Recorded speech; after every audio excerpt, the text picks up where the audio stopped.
Dans l'actualité de ce 19 avril, la fièvre sociale qui continue de monter serait-elle devenue contagieuse? Après la santé et l'éducation, la justice entre dans la danse. Les greffiers ont entamé un mouvement de grève illimité. Vous verrez dans ce journal l'agacement des avocats qui menacent de se faire entendre quand les usagers, eux, restent désemparés. Elle fait partie des sujets récurrents lors des débats sur la réconciliation nationale. La justice transitionnelle était sur la table du séminaire gouvernemental de ce 19 avril. Il s'agissait de trouver des synergies d'action entre le gouvernement et le Ashkroun. Et puis, il est considéré par certains comme le signe du dynamisme de la culture burkinabé. Pour d'autres, par contre, il est vu comme la marque d'un désordre dans le secteur. Le phénomène de la multiplicité des cérémonies de récompense et son impact, c'est le dossier de ce journal. Voilà pour le sommaire, bonsoir et bienvenue. Depuis maintenant 72 heures, le front social est en ébullition. Les jours se suivent et se ressemblent après le secteur de l'éducation et de la santé. C'est au tour de l'appareil judiciaire d'être gagné par la fièvre de la grève. Les greffiers ont entamé une grève illimitée à compter de ce 19 avril. Conséquence, les tribunaux sont paralysés. Arsène Konditamde s'est rendu ce matin à la cour d'appel de Ouagadougou. Il est 9h passé de 5 minutes lorsque nous arrivons à la cour d'appel de Ouagadougou. Habituellement, à cette heure de la journée, des procédures judiciaires sont en cours dans la salle d'audience numéro 1. Mais dans la matinée de ce 19 avril, c'est le silence et l'absence. Les sièges du président de la formation et de ses assesseurs sont vides, celles du procureur et du greffier également. La raison ? Un mouvement d'humeur entamé à la surprise générale par les greffiers. Les avocats ont du mal à comprendre la situation. Depuis le 8 mars, on continue donc dans la paralysie du système pénal juridictionnel. Et aujourd'hui, on nous dit que toutes les autres sphères de la justice, notamment civile, commerciale, sociale, administrative, au niveau de toutes les juridictions, également, s'est arrêtée ce matin à cause d'un mot d'ordre de mouvement d'humeur du personnel des greffes. Au jour d'aujourd'hui, la justice pénale était une université. On aurait pu dire qu'on allait l'invalider purement et simplement. Ces perturbations du milieu judiciaire dues depuis octobre 2018, période à laquelle la garde de sécurité pénitentiaire a débuté son mouvement d'humeur. Avec cet autre mouvement d'humeur d'un des acteurs clés de la chaîne, c'est tout l'appareil judiciaire qui se retrouve grippé sans qu'on ne sache jusqu'à quand.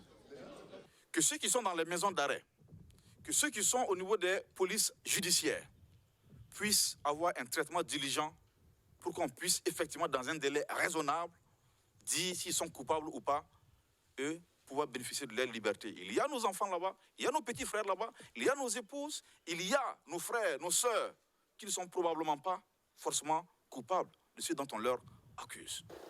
Ils sont nombreux ces usagers qui ont reçu l'information comme un coup de massue.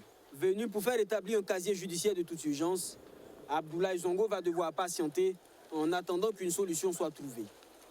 C'est désastreux, je ne suis même pas du tout content, je suis pas content. Ça va bouleverser mon programme, mes dossiers, c'est pas... Oh, le lundi est férié. C'est urgent, c'est très urgent. Voilà, j'avais besoin de ça même aujourd'hui même. Maintenant, c'est dès que je suis arrivé ici que j'ai appris qu'il y a une grève. Je suivi à la télé, hier, je suivi le journal parler de 20h, mais ils n'ont pas parlé de grève.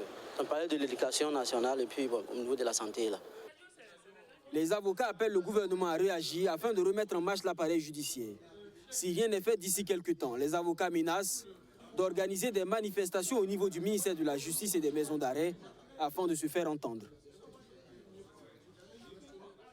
Et en attendant qu'il y ait un peu plus de quiétude au sein de la justice classique, la justice transitionnelle prônée par plusieurs hommes politiques et même des institutions, elle, semble se mettre sur de bons rails. Le processus était au centre d'un séminaire gouvernemental ce matin avec en ligne de mire son apport à la réconciliation nationale, le tout piloté par une synergie d'action entre le gouvernement et le Ashkroun. Tous les détails avec Roméo Koeta. La réconciliation nationale au Burkina Faso est un sujet d'actualité. Tout le monde en parle. Chacun a sa conception sur le processus pour y parvenir. Et ces derniers temps, dans le débat public, il est de plus en plus question de justice transitionnelle. Mais que renferme ce concept et quels sont ses enjeux? C'est ce que le Ashkroun, le Haut Conseil pour la réconciliation et l'unité nationale, est venu expliquer au ministre au cours de ce séminaire gouvernemental.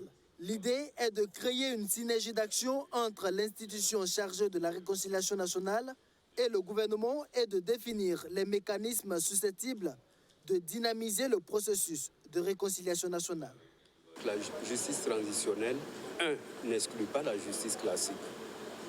Elle n'est pas là pour remplacer la justice classique, mais elle offre des mécanismes qui sont conçus de telle manière que chaque pays, selon ses réalités et selon ce qui a bien pu provoquer des fractures sociales et permis de violer les droits de l'homme, que chaque pays, en partant de ses propres réalités, voit comment il peut utiliser les mécanismes que cette justice transitionnelle offre pour y parvenir et de la manière la meilleure possible.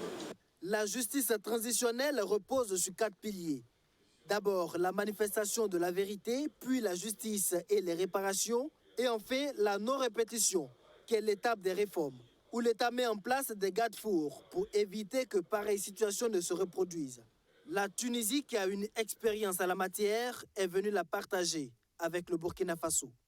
Pour ceux qui ont commis des violations graves telles que l'homicide, les disparitions forcées, le viol et tout ça, s'ils n'avouent pas ce qu'ils ont fait et s'ils ne demandent pas pardon et que ce pardon ne soit pas accordé par les victimes, qu'ils passent devant les juridictions pour être jugés, il faut réparer ces victimes.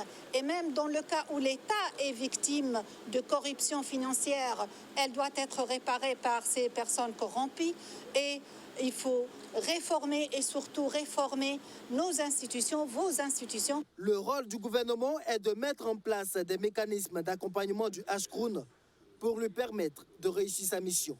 La justice est une nécessité, la réconciliation est une obligation et les ministres donc ont suivi avec intérêt les différentes expériences des autres pays afin de nous enrichir et de réussir ce que tout le monde veut, un Burkina de paix et apaisé pour les générations futures. À travers cette démarche, le Haut Conseil pour la réconciliation et l'unité nationale veut mettre en place une approche consensuelle du processus de réconciliation nationale.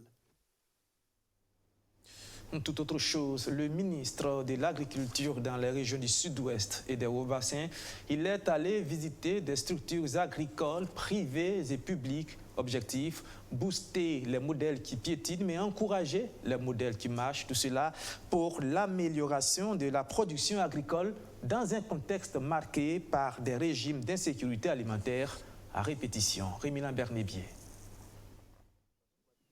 À la tête du ministère de l'Agriculture, il y a seulement 4 mois, Salifou Ouedraogo est en train de peaufiner plusieurs stratégies pour booster la production agricole au Burkina. L'une d'entre elles, c'est la duplication des modèles. Cette visite à Néma Agricole du Faso, une unité de traitement et de conditionnement des semences agricoles installée à Bobo-Dioulasso, répond à plus d'un motif. Je ne sais pas si au niveau du Burkina, tout le monde sait, mais nous avons le premier producteur sémencier d'Afrique de l'Ouest qui est installé à Bobo. Et ce premier producteur produit près de 6500 tonnes de semences qui est distribuée à travers l'Afrique de l'Ouest. L'unité que nous avons visitée ici à Bobo, il y a près de 400 personnes qui travaillent là-bas. L'objectif, c'est de pouvoir aller vers ces producteurs modèles et de montrer à tous les autres que tout le monde peut le faire. Ce qui épate davantage, c'est l'histoire de la création de cette société. Son PDG révèle l'avoir lancée avec son indemnité de licenciement, soit 300 000 francs CFA seulement. Et c'est cet esprit d'entrepreneuriat que le ministre de l'Agriculture a présenté comme cas d'école aux stagiaires du Cap Matloukou, le centre agricole polyvalent de Matloukou. L'agriculture est source de richesse et n'attendez pas d'être employé par l'État. Entreprenez à partir de ce que vous avez, leur dira-t-il. Au personnel administratif du Cap Matloukou avec lequel il s'est entretenu, il n'a pas caché ses ambitions de rendre ce centre autonome. Nous avons constaté qu'il y a près de 1000 hectares de terres qui peuvent être aménagés et seulement 50 hectares exploités. Donc il y a des possibilités de mettre en place du partenariat public-privé. La preuve est qu'il y a une unité de décortiquage du riz qui est en train de s'installer. Et cette unité, une fois qu'il est installé, a besoin de la matière. Et la matière peut se produire au niveau du centre agricole de Wagadougou. Donc pour nous, c'est non seulement pour encourager l'équipe de direction, les enseignants et les élèves à aller dans cette dynamique et de faire en sorte que le privé puisse développer des activités ici qui peuvent contribuer à la formation pédagogique des élèves. Salif Ouedraogo a invité les structures déconcentrées de son département dans les hauts-bassins à instaurer des cadres de concertation pour discuter régulièrement sur leurs difficultés et leurs objectifs à atteindre. Dans la région du Sud-Ouest, c'est avec le comité régional d'organisation de la 21e Journée nationale du paysan que le ministre de l'Agriculture s'est entretenu afin de procéder au dernier réglage de la désormais biennale du monde rural. Et justement, parlant des journées nationales du paysan, on retrouve le ministre de l'Agriculture qui donne ici des innovations majeures qui vont marquer la 21e édition des JNP. C'était au cours d'une conférence de presse cet après-midi. Rémi Bernibier pour le compte rendu. En sa qualité de président du comité d'organisation, le voici la veille en compagnie du comité régional d'organisation sur le site devant abriter ce grand rendez-vous du monde paysan. Ce 19 avril, c'est entouré des ministres en charge du secteur rural que le ministre de l'Agriculture annonce les couleurs de la 21e Journée nationale du paysan. Une édition que l'on présente comme celle devant consacrer davantage l'appropriation de ces journées par les paysans eux-mêmes. Cela est une réalité parce que cette année, en tout cas la plupart des activités ont été faites en étroite collaboration avec la Chambre nationale d'agriculture. Et c'est elle qui est quand même, qui a le lead, même qui va assurer le transport des producteurs et qui va faire en sorte que tous les producteurs en matière de fourrage puissent pouvoir dégager toutes leurs activités, dégager toutes les problématiques afin de permettre que lors de la tenue de la journée, qu'on puisse échanger là-dessus. Cette 21e édition devra enregistrer la réintégration des ateliers sectoriels sur le thème de la JNP et la mise en place progressive d'un secrétariat permanent de la Journée nationale du paysan. Il est aussi envisagé à partir de cette édition la réalisation d'infrastructures à l'image du 11 décembre. C'est de faire en sorte que la région dans laquelle nous allons tenir la Journée nationale du paysan, qu'on puisse mettre le maximum de réalisation. Que ce soit des aménagements de périmètres, des aménagements de bas-fonds, que ce soit des périmètres irrigués, que ce soit des magasins de stockage. De faire en sorte que une fois que la journée se tient, qu'on chante qu'effectivement, il y a un changement au sein de la région. La 21e édition de la Journée nationale du paysan est aussi éprouvée par la situation financière difficile, mais le comité d'organisation affirme avoir développé des initiatives pour combler le budget requis. Nous avons, avec les producteurs, avec la Chambre nationale d'agriculture, nous avons vu des sponsors. On est allé vers d'autres partenaires financiers pour qu'ensemble nous puissions mobiliser le financement au niveau pour cette journée nationale du paysan. Je vous assure que même les paysans ont mis la main dans la poche. Eux-mêmes, volontairement, ont contribué pour permettre l'organisation de cette journée nationale. Et c'est le lieu de les féliciter. Cette 21e édition est placée sous le thème défi de la sécurité alimentaire dans un contexte d'insécurité. Quelle stratégie d'accompagnement des exploitations agro-silvopastorales, halieutiques et fauniques? Elle sera marquée par le lancement officiel du programme d'approvisionnement en eau potable et assainissement à Kamti, dans la région du Sud-Ouest. La maîtrise de la démographie. Voici un défi majeur pour le Burkina Faso qui devrait voir sa population doubler d'ici 2040. Plusieurs solutions sont scrutées, parmi elles la planification familiale. Eh bien, le processus était au centre d'un atelier qui a rassemblé plusieurs acteurs du domaine. Roméo Koïta. Ils sont chercheurs, acteurs de la société civile, représentants du gouvernement ou encore partenaires au développement. Réunis dans le cadre du projet Population de l'Union européenne, ils vont réfléchir sur les mécanismes d'une planification familiale réussie au Burkina Faso. Le pays connaît l'un des taux de fécondité les plus élevés de la sous-région, 3,1%. Une situation qui annihile les efforts de développement selon les acteurs en charge des politiques des populations du ministère de l'économie et des finances. Avec le taux de croissance que nous connaissons aujourd'hui, nous sommes à 3,1%. Et cela engendre des défis énormes en matière de santé, en matière d'éducation. C'est-à-dire, nous avons beaucoup de besoins qui s'accroissent chaque année. Et si on met cela en rapport avec les investissements, ce programme est la bienvenue. Ça va permettre de résoudre un tant soit peu les problèmes, surtout en matière de planification familiale. L'atelier va aborder des thématiques relatives, entre autres, aux aspirations des jeunes en matière de fécondité, au mariage précoce, à l'accompagnement des jeunes et adolescents en matière de santé sexuelle et reproductive, et les questions de migration et leurs conséquences sur le développement, ce qui permettra d'évaluer les avancées déjà réalisées dans ces domaines et faire des recommandations pour une bonne mise en œuvre du programme financé par l'Union européenne à hauteur de 17 milliards de francs CFA.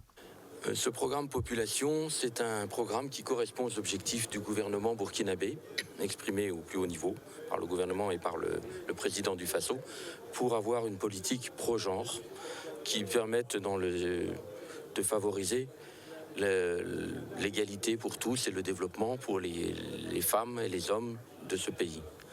Et donc dans le système de l'éducation, dans le système de l'état civil pour que tout le monde ait les mêmes droits, dans le système des services de santé pour les femmes en particulier. Le programme Population de l'Union européenne va durer 5 ans. Une dizaine de projets de recherche sont en cours. Ils sont pilotés par l'ISSP, l'Institut supérieur des sciences de la population, l'une des parties prenantes du programme.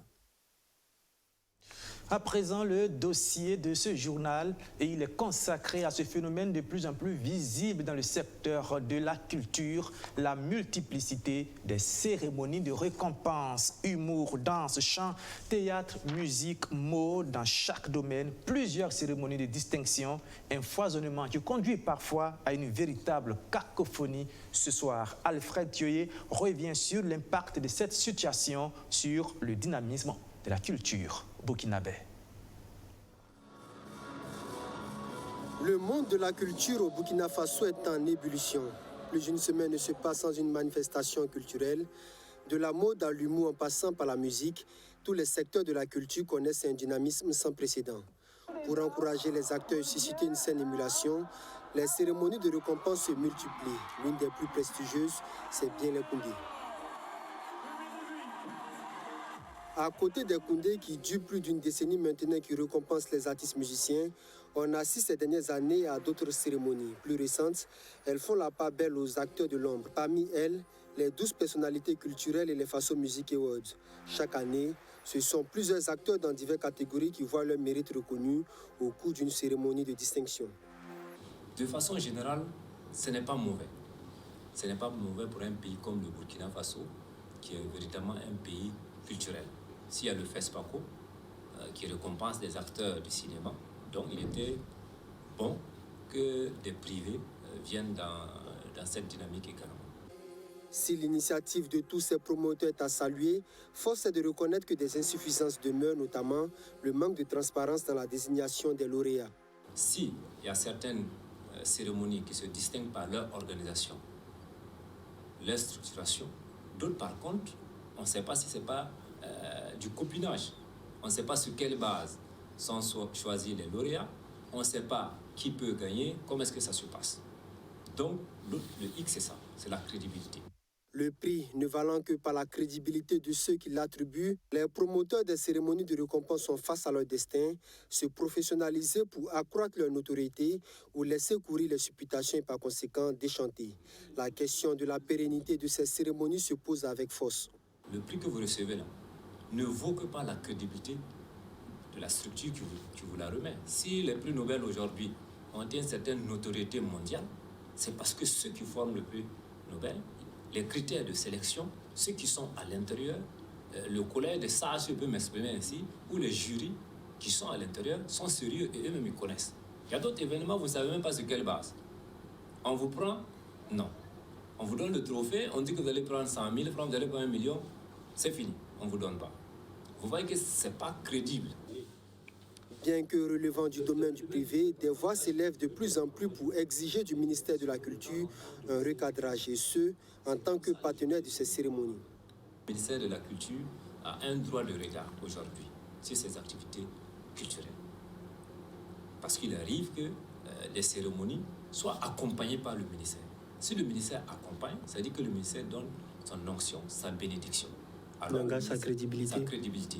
Alors que le ministère ne doit pas coller son nom à une activité de récompense qui n'est pas viable, on va à la maison, on s'assoit, on regarde, bon, Kombari là, c'est mon ami.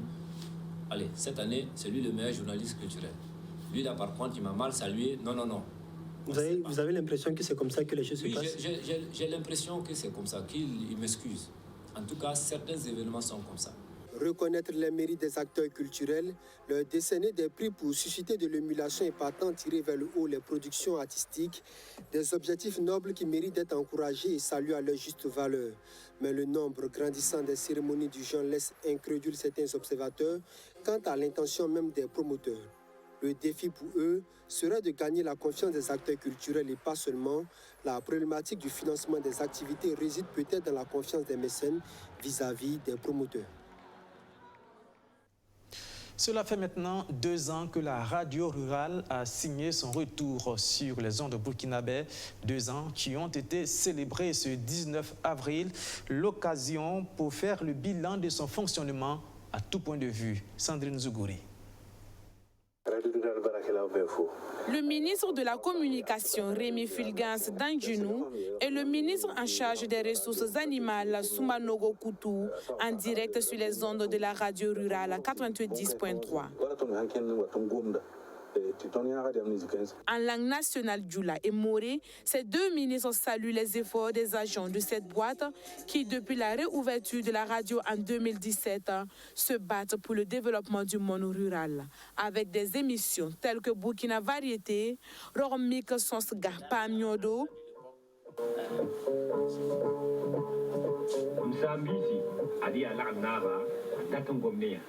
C'est un programme très diversifié qu'on découvre sur la RR, la radio rurale. En volant de ses propres ailes, elle ambitionne diffuser ses programmes dans 20 langues nationales, mais pour le moment, elle est à 16. C'est l'un des souhaits de la radio à ce 2e anniversaire. Dans les perspectives, on veut d'ici là porter le nombre de langues à 20 langues nationales du Burkina, en attendant que les conditions soient encore plus favorables. Mais même avec les 20 langues, je rassure les autres qui n'entendent pas leur langue à la radio rurale qu'il y a des émissions bilingues, il y a des émissions qui nous permettront de tenir compte de ces langues. Des émissions qui nous permettent, par exemple, de recueillir le patrimoine culturel des communautés, des différentes ethnies, parce que ils constituent, même si leur langue n'est pas parlée à la radio, ils portent un pan de la culture nationale. Au-delà des réalisations, quelques difficultés sont toujours d'actualité. Pouvoir produire autant d'émissions comme Being et Burkina Variété, Femmes et Société et Santé de développement. La santé, l'agriculture, c'est difficile pour nous de pouvoir même avoir les contacts. Des fois, on appelle, les gens refusent de parler. Et il faut dire qu'actuellement, nous fonctionnons sur le budget RTV. Et si on a des partenariats avec ces ministères-là aussi, ça pourrait... Vous n'avez pas fonctionner que sur le budget. Selon le ministre en charge des ressources animales, la radio rurale a toujours joué un rôle prépondérant dans l'information et la sensibilisation des acteurs de base que sont les éleveurs. Les programmes, en tout cas, nous conviennent, puisque tous ces programmes que j'ai pu suivre, c'est vrai qu'il y a des programmes de divertissement, mais le plus souvent, c'est des programmes de sensibilisation, des programmes programme d'éducation, de formation, et c'est ce qui est beaucoup plus important pour nous, les acteurs du monde rural. Je veux féliciter les acteurs de la radio rurale qui travaillent dans des conditions un peu délicates. Et c'est pour ça justement que nous faisons cet effort-là, de compléter la couverture du territoire pour ce qui est des émetteurs, mais également d'améliorer le package technique et les disponibilités, notamment en ressources humaines, pour que la radio rurale puisse être encore plus présente dans nos contrées. Créée le 24 novembre 1969, la radio rurale a d'abord été un service de la radiodiffusion nationale avant de devenir une direction, puis une direction générale. Et ceux qui n'ont ménagé aucun effort pour la relance des activités de cet instrument spécialisé au service du développement du monde rural ont été récompensés à ce 2e anniversaire de la radio rurale. Et pour terminer, cette action de générosité et surtout de solidarité initiée par le lycée municipal Vénégré, les élèves vulnérables de cet établissement ont reçu plusieurs dons, entre autres des kits scolaires, de quoi permettre à ces enfants de mener une année scolaire normale. Didier Daourou, Sandrine Zougouri. La joie sur les visages de ces élèves orphelins et autres enfants vulnérables du lycée municipal Vénégré. Ils sont 235 à recevoir des dons, entre autres, des kits scolaires, des vivres, des bicyclettes et bien d'autres. Je suis très contente qu'il y a des gens qui peuvent aider autres à pouvoir mieux se nourrir, pour bien étudier, pour notre avenir. Je les remercie au tout profond de moi. Que Dieu les bénisse. Dénommée Journée de la solidarité en faveur des enfants orphelins, c'est une première du genre dans cet établissement. C'est vrai, j'étais au lycée municipal Bambata où nous avons organisé plusieurs éditions. Et quand on m'a muté au lycée municipal Vénégré, je me suis dit pourquoi ne pas faire comme ce que je faisais au lycée municipal Bambata, être à l'écoute de ces enfants orphelins, enfants vulnérables, qui ont besoin d'un peu de ressources pour poursuivre leurs études dans la quiétude et leur donner donc des chances de réussite scolaire, aussi de réussite sociale. Donc l'idée nous a animés et avec l'accompagnement du personnel, nous avons lancé cette première édition. Le soutien est là. Reste désormais à se mettre au travail, invite la marraine. Il faut bosser parce que ce sont les hommes et les femmes de demain qui sont là. Mais qu'ils évitent l'incivisme, qu'ils se mettent au travail. Parce que c'est des conseils comme ça qu'on peut donner aux élèves pour qu'ils réussissent leur vie. Parce que c'est des parents qui souffrent pour payer la scolarité.